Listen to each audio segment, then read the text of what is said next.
2024। Dhanbad police की बड़ी कार्रवाई, प्रिंस खान गिरोह के 12 सदस्य गिरफ्तार, हथियार और विस्फोटक बरामद। धनबाद पुलिस ने अपराध पर नकेल कसते हुए कुख्यात प्रिंस खान गिरोह के 12 सदस्यों को उसके दाहिने हाथ सैफी उर्फ मेजर के साथ गिरफ्तार किया है। यह कार्रवाई शहर में व्यापारियों को मिल रही लगातार धमकियों के बाद की गई, जिसमें गिरोह के धन नेटवर्क, शूटरों और हथियारों के सप्लाई चेन पर पुलिस ने एक साथ छापेमारी की। जिला कलेक्ट्रेट सभागार में आयोजित प्रेस वार्ता के दौरान वरीय पुलिस अधीक्षक एसएसपी प्रभात कुमार ने बताया कि 12-13 अक्टूबर की शाम को पुलिस को गुप्त सूचना मिली थी कि गिरोह के कुछ सदस्य हथियारों के साथ शहर में सक्रिय हैं। तत्परता दिखाते हुए पुलिस टीमों ने कार्रवाई की और सभी आरोपियों को गिरफ्तार कर लिया। पूछताछ में आरोपियों ने 9 सितंबर को राजगंज पेट्रोल पंप पर हुई गोलीबारी की घटना में अपनी संलिप्तता स्वीकार की है। पुलिस ने उनके पास से कई आधुनिक हथियार, विस्फोटक सामग्री और आपत्तिजनक दस्तावेज बरामद किए हैं। एसएसपी प्रभात कुमार ने कहा कि गिरोह के फाइनेंशियल नेटवर्क और शूटर कनेक्शन का पूरा खुलासा होने तक अभियान जारी रहेगा। पुलिस ने दावा किया कि इस कार्रवाई से प्रिंस खान गिरोह की कमर टूट गई है और अब धनबाद में व्यापारियों की सुरक्षा सुनिश्चित की जाएगी। बड़े व्यवसायी हों और राज्य के अलग अलग जिलों में भी डॉक्टर्स हैं, कुछ ऐसे व्यवसायी को जो भगोड़ा अपराधी प्रिंस खान और उसका गुर्गा है मेजर सैफी उर्फ मेजर और उसके अन्य जो गुर्गे हैं उसके द्वारा कॉल करके रंगदारी मांगी जा रही थी और रंगदारी नहीं देने पर गोली मार देने की, मर्डर कर देने की, परिवार के सदस्यों को मार देने की लगातार धमकी दी जा रही थी। और इसी क्रम में पिछले महीने 9 सितंबर को राजगंज स्थित एक पेट्रोल पंप पे फायरिंग भी की गई थी और फायरिंग करने के बाद जिम्मेदारी भी ली गई थी कि ये फायरिंग रंगदारी मांगने के लिए किया गया, रंगदारी नहीं दिया गया इसलिए फायरिंग किया गया और इस जिला के अन्य व्यवसायियों को भी दिया गया था धमकी। तो इसके लिए एक विशेष टीम का गठन किया गया था जिसमें हमारे ग्रामीण एसपी साहब, सिटी एसपी साहब और अलग अलग क्षेत्र के तमाम डीएसपी साहब लोग लगे हुए थे और टीम के द्वारा बहुत बढ़िया कार्रवाई करते हुए कुल 12 लोगों को गिरफ्तार किया गया है, जिसमें धमकी देने वाले हैं, विभिन्न व्यवसायियों का मोबाइल नंबर को जुगाड़ करके अपराधी तक पहुंचाना, पैसे उगाही करके अपराधी तक पहुंचाना, शूटर का व्यवस्था करना, हथियार का व्यवस्था करना, चोरी की बाइक का व्यवस्था करना इत्यादि करने वाले भी इसमें शामिल है उस 12 में।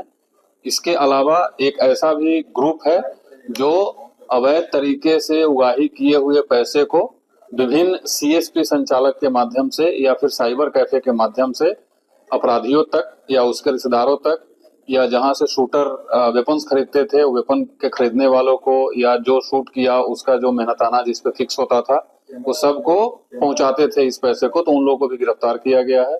कुल 12 लोगों की गिरफ्तारी हुई है और हथियार में जैसा आप देखे हैं, एक देसी पिस्टल, एक कट्टा, 3 जिंदा गोली, 2 देसी बम, नगद 31,970 रुपए, 2 मोटरसाइकिल जिसमें एक पल्सर मोटरसाइकिल जो राजगंज वाले फायरिंग में इस्तेमाल हुआ था वो मोटरसाइकिल, और सभी के पास से जो स्मार्टफोन्स मिले हैं उसकी संख्या अभी 7 है।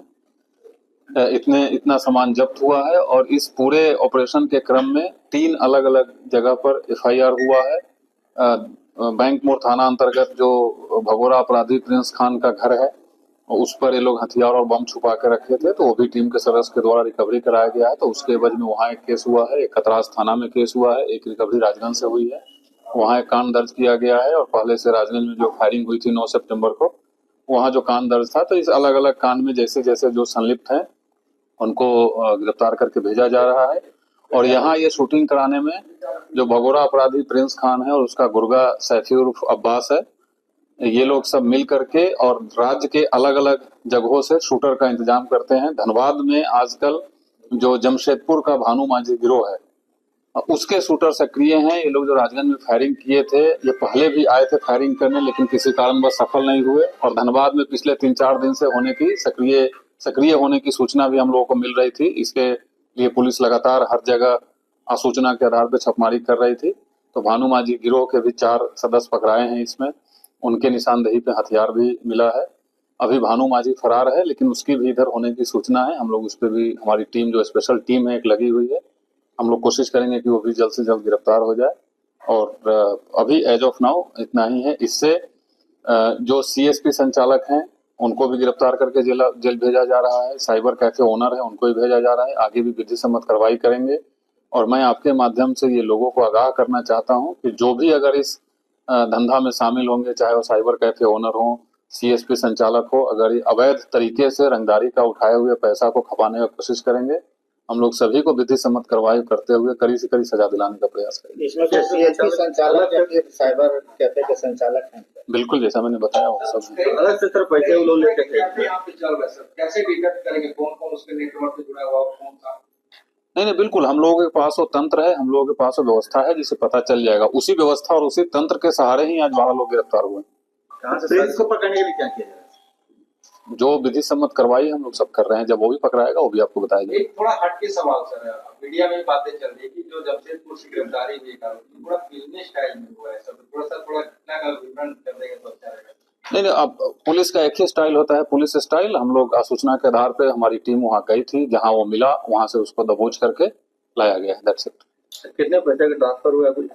वो सारा डिटेल्स हमारे पास है। जो मोबाइल मिले हैं वो सारे मोबाइल में चैट्स डिलीटेड थे, उसको हम लोगों ने तकनीकी सहयोग से सारे चैट्स रिकवर किए हैं। लगभग 150 पन्ने का चैट्स हम लोगों को मिला है। उसमें बहुत सारी अहम जानकारी है।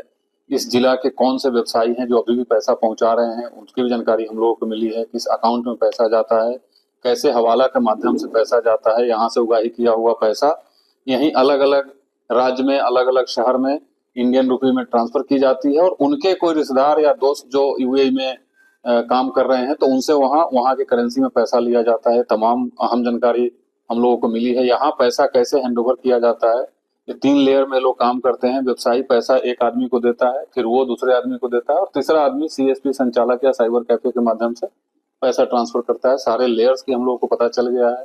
कौन पैसा कलेक्ट कर रहे हैं वो भी गिरफ्तार हुए हैं। जो साइबर कैफे में या सीएसपी संचालक के माध्यम से पैसा ट्रांसफर करते हैं वो भी गिरफ्तार हुए हैं। जो क्रिमिनल्स हैं वो भी गिरफ्तार हुए हैं।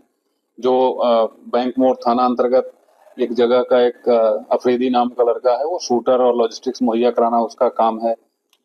बाइक मुहैया कराना एक दूसरे अपराधी का काम है, वो लोग भी गिरफ्तार हुए हैं। बाइक भी जब्त किया गया है। तो ऐसे, और इसके बाद हम लोगों को इतनी जानकारी मिली है कि अभी टीम, ये जो ऑपरेशन है ये अभी आज खत्म नहीं हो रहा है, ये लगातार ऑपरेशन जारी रहेगा। और उस गिरोह से जुड़े हुए एक एक अपराध कर्मी, चाहे वो किसी भी रूप में जुड़े हुए हों, किसी को बख्शा नहीं जाएगा। चाहे वो पैसा पहुंचाने का काम करते हों, पैसा ट्रांसफर करने का काम करते हों, पैसा कैरी करने का काम करते हों। और मैं आपके माध्यम से वंस अगेन इस जिला के सभी व्यवसायियों से भी अनुरोध करता हूं कि बिल्कुल डरे नहीं।